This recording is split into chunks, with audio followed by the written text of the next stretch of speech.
ஈஸியான ஒரு dinner recipe தான் பார்க்க போகிறோம். அதுக்கு பார்த்தீங்கன்னா, 1/2 கப் மைதா மாவு எடுத்திருக்கேன். பெரிய வெங்காயத்தை இந்த மாதிரி ஒரு வெங்காயம் எடுத்து அதை ஸ்லைஸ் பண்ணி சின்னதாக கட் பண்ணி இதில் போட்டிருக்கேன். கூடவே பார்த்தீங்கன்னா, சில்லி ஃப்ளேக்ஸ் கொஞ்சம் ஆட் பண்ணியிருக்கேன். 2 எக் ஆட் பண்ணியிருக்கேன்.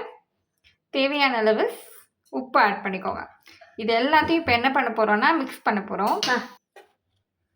நான் பண்ணுறத பார்த்து என்னோட பொண்ணு கொடுங்கம்மா நான் உங்களுக்கு ஹெல்ப் பண்ணுறேன் அப்படின்னு சொல்லிட்டு வாங்கி பண்ண ஆரம்பிச்சுட்டாங்க.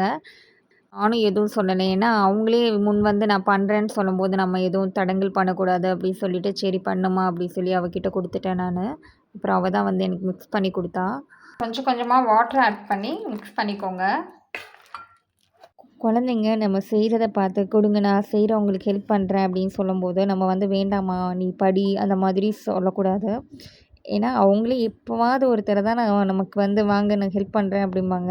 நம்ம அந்த டைமில் போயிட்டு இல்லைம்மா நீ அதை பண்ணுமா இதை பண்ணுமா அது கஷ்டமா அப்படின்னு சொன்னோன்னு வச்சுக்கோங்களேன், அவங்க வந்து ஒரு மாதிரி ஃபீல் ஆகிடுவாங்க. ஸோ அதனால் நான் எப்போவுமே அதை சொல்ல மாட்டேன். சரியா இருந்தால் இப்படி செய், தப்புனா மட்டும் சொல்லி தருவேன். எப்படி பண்ணணுங்கிறதையும் சொல்லி கொடுத்துருவேன். அது மட்டும் நான் எப்போவுமே பண்ணுவேன்.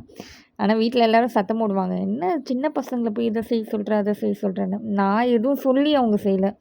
அவங்களா முன் வந்து செய்கிறேன் அப்படின்னு சொல்லும்போது நான் எதுவும் பேச மாட்டேன். சரி செய் அப்படின்னு கொடுத்துருவேன். மாதிரி ஒரு நான்ஸ்டிக் டவா எடுத்துக்கோங்க. டவா ஹீட் ஆகிடுச்சா பார்த்துக்கோங்க. ஹீட் ஆனதுக்கப்புறமா நம்ம ஆப்பெல்லாம் சுடுவோம்ல, அதே மாதிரி ஒரு கரண்டி மாவு அதில் ஊற்றிட்டு நல்லா சுற்றி விட்டிங்கன்னா அழகாக வந்துடும். அதுக்கப்புறமா அது மேலே கொஞ்சமாக சில்லி ஃப்ளேக்ஸ் வந்து ஆட் பண்ணிக்கிறேன். நான் வந்து ஆயில் ஆட் பண்ணியிருக்கேன். நீங்கள் வந்து கீ கூட இருந்தால் ஆட் பண்ணிக்கலாம், நல்லாயிருக்கும். ரொம்பவே ஈஸியான ஒரு டிஃபன் ரெசிபி வந்து ரெடி ஆயிடுச்சு. இதை நீங்களும் ட்ரை பண்ணி பாருங்கள்.